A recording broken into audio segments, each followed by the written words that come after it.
অনির্বাণের সাথে কোয়েল নিজের সুসম্পর্ক বজায় রাখতে এবার কারো কোনো রকম কোনো অনুমতি না নিয়ে রাইয়ের বাড়ি ছুটে গেল। হ্যাঁ বন্ধুরা, ভিডিওতে লাইক দিয়ে দেখতে থাকুন। কোয়েল বলতে থাকে যে যতক্ষণ পর্যন্ত না রাই বাড়িতে ফিরে আসছে ততক্ষণ পর্যন্ত আমি আমার খোয়া যাওয়া জায়গাটা কোনো মতেই অনির্বাণের জীবনে ফিরে পাবো না। তার জন্য যে করেই হোক না কেন রাইকে বাড়িতে ফেরাতে হবে, আর এই মুহূর্তে আমি রাইয়ের বাড়িতে ছুটে যাবো। ওদিকে এই কথা বলা মাত্র কারো কোনো রকম কোনো পারমিশন না নিয়ে হঠাৎ করেই সাত সকালবেলা যখন রাইদের বাড়িতে গিয়ে কোয়েল দরজা ধাক্কাতে থাকে, ঠিক সেই মুহূর্তে রাইয়ের বৌমনি দরজা করে বলতে থাকে যে কী ব্যাপার কোয়েল, তুমি এখানে কী করছো বলো তো, আর তোমাকে আমাদের বাড়িটাই বা কে চিনিয়ে দিল। তখন এই কথা বলা মাত্র কোয়েল বলতে থাকে যে আর যাই হোক না কেন তোমাদের বাড়ির যথেষ্ট পরিমাণে সুনাম আছে, আর তার জন্যই পাড়া প্রতিবেশী থেকে সকলের কাছে নামটা বলা মাত্রই চিনিয়ে দিয়েছে তারা।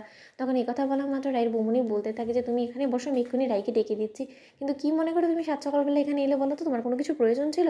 তখন এই কথা বলা মাত্র কোয়েল বলতে থাকে যে আচ্ছা বৌমনি, একটা কথা বলো তো, যে রাইকে অফিসের জন্য বেরিয়ে গিয়েছে? তখন এই কথা বলা মাত্র রাইয়ের বৌমনি বলতে থাকে যে না না, এখনও বের হয়নি, আসলে ও আজকে একটু লেট করে যাবে।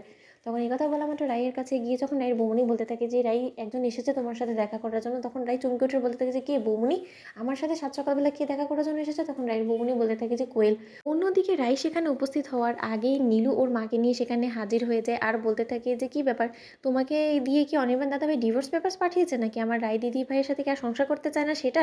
তখন একথা বলা মাত্র রাইয়ের মা বলতে থাকে নীলুকে যে নীলু কী সব হচ্ছে বলতো, মেয়েটাকে বলতে তো দে যে ও কী উদ্দেশ্য নিয়ে এখানে এসেছে। তখন নীলু বলতে থাকে যে মা তুমি বুঝতে পারছো না, যেখানে কিনা অনি দাদা ভাই ওকে বাড়ি শুদ্ধ এখানে এসে দিয়ে গিয়েছে, তাহলে নিশ্চয়ই ওকে দিয়ে ডিভোর্স পেপারসই পাঠিয়েছে। কারণ যেখানে কিনা এই মেয়েটার সাথে অনির্বাণ দাদা ভাই এক ছাদের তলায় ঘর সংসার করেই যাচ্ছে বিগত 4-5 দিন ধরে, তাতেও যখন রাই দিদিভাইয়ের কথা ওনার মনে পড়ছে না, তাহলে নিশ্চয়ই তুমি বুঝতে পারছো যে নির্ঘাত ওর হাতে ডিভোর্স পেপারস দিয়েই পাঠিয়েছে। আমি তো বলবো যে কোয়েল, তোমার মতো নির্লজ্জ বেহায়া মেয়ে আমি আর দুটো দেখিনি। কারণ আর যাই হোক না কেন, তোমার যদি শুধু আশ্রয়টাই মেন উদ্দেশ্য হয়ে থাকতো, তাহলে তো আশ্রয় নেওয়ার জন্য তুমি কোনো একটা এনজিওর সহযোগিতাও নিতে পারতে। তা না করে তুমি কী করলে, তোমার এক্স হাজব্যান্ডের বাড়িতে এসে হাজির হলে তোমার মেয়েকে নিয়ে, আবার তারই বইয়ের কাছে তুমি আশ্রয় চাইলে, আর তার বিনিময়ে তুমি কি প্রতিদান দিলে? আমার দিদিভাইকে ঘাড় ধাক্কা দিয়ে বাড়ি থেকে বার করে দিলে। তাহলে এখন তুমি কি এক্সপেক্ট করছো যে এখানে এসে বলো তো?